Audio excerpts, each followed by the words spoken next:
Ou essa necessidade de desempenhar um papel que nos faz produzir coisas mais belas que nós? Ou talvez tudo isso junto? Por que motivo a nódoa vermelha se dilatara? Ela parecia ter se alargado como uma cruciante chaga maligna pelos seus dedos enrugados.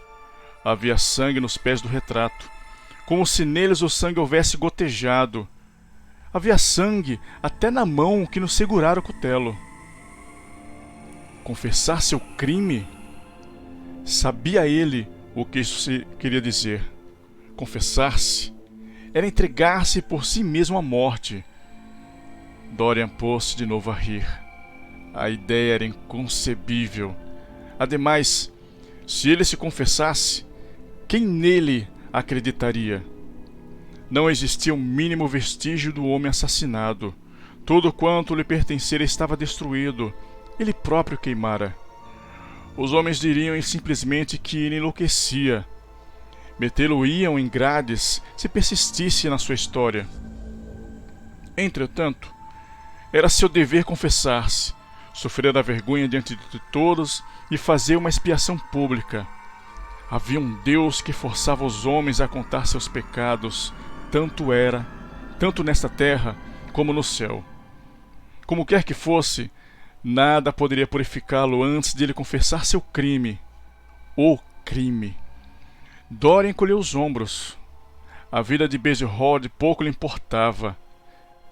Ele pensava em Hattie Merton, pois era um espelho injusto, esse espelho de sua alma. Vaidade, curiosidade, hipocrisia. Não haveria mais nada no seu renunciamento? Ele havia percebido qualquer coisa mais.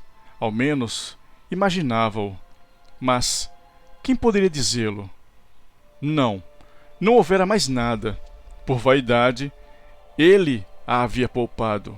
Por hipocrisia, buscara a máscara da bondade. Por curiosidade, havia ensaiado o renunciamento. Agora reconhecia bem tudo isso. Esse assassínio, porém, o perseguiria durante a sua vida inteira? Seria ele sempre subjugado pelo passado? Deveria confessar-se? Nunca! Só havia uma prova a erguer-se contra ele. Esta era o seu retrato. Ele o destruiria. Por que o havia guardado por tantos anos? Ele próprio se dera ao prazer de ver a sua transformação e a sua velhice. Desde muito tempo, porém, abandonara esse prazer. O retrato o trouxera desperto muitas noites. Quando partia da casa, era com temor de que outros olhos, além dos seus, pudessem vê-lo. Tal obra havia-lhe trazido às paixões somente tristeza e melancolia. A sua simples lembrança lhe havia feito perder bons momentos de alegria. Esse retrato fora-lhe como uma consciência. Sim, havia sido a sua consciência. Ele o destruiria. Dorian olhou ao redor de si e percebeu o punhal com que havia ferido Basil Hallward. Já o havia polido várias vezes, de modo que não havia a menor nódoa. O punhal brilhava. Como havia exterminado o pintor, assim exterminaria sua obra e tudo quanto ela significava. Exterminaria o passado, e quando esse passado estivesse morto, ele estaria livre. Aniquilaria o monstruoso retrato de sua alma e, livre de suas medonhas advertências, recobraria a paz. Agarrou o punhal e apunhalou o quadro.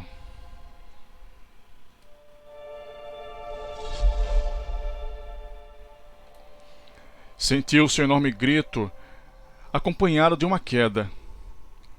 Esse grito de agonia foi tão lancinante que os criados, espavoridos, acordaram em sobressalto e saíram de seus quartos.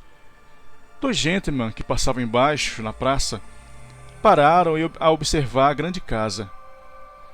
Caminharam depois até encontrar um policial e o conduziram ao mesmo ponto. O homem fez soar várias vezes a campainha, mas não teve resposta. Afora uma luz de uma janela dos andares superiores, a casa estava às escuras. Passado um instante, o policial afastou-se, pôs-se de lado junto ao portão e esperou. De quem é essa casa, ó guarda? Perguntou o mais velho dos dois gentlemen. É de Mr. Dorian Gray, senhor, respondeu o policial. Os dois gentlemen entreolharam-se e retiraram-se rindo. Um deles era o tio de Sir Henry Ashton. Pelos cômodos da casa, os criados meio vestidos trocavam palavras em voz baixa. A velha Mistress Leaf soluçava torcendo as mãos. Francis tinha a palidez de um cadáver. Ao cabo de um quarto de hora, este último subiu à sala, acompanhado do cocheiro e de um dos lacaios. Bateram à porta, sem que obtivessem qualquer resposta. Chamaram. Tudo se conservava silencioso. Enfim, depois de haverem tentado inutilmente forçar a porta, subiram ao telhado e desceram pelo balcão. As janelas cederam sem esforço, por serem velhas as fechaduras.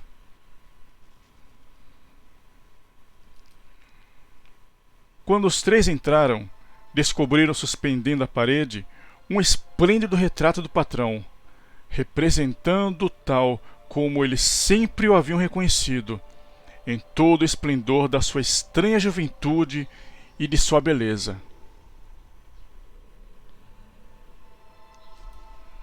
No assoalho jazia o homem morto, trajado a rigor, com um punhal no coração.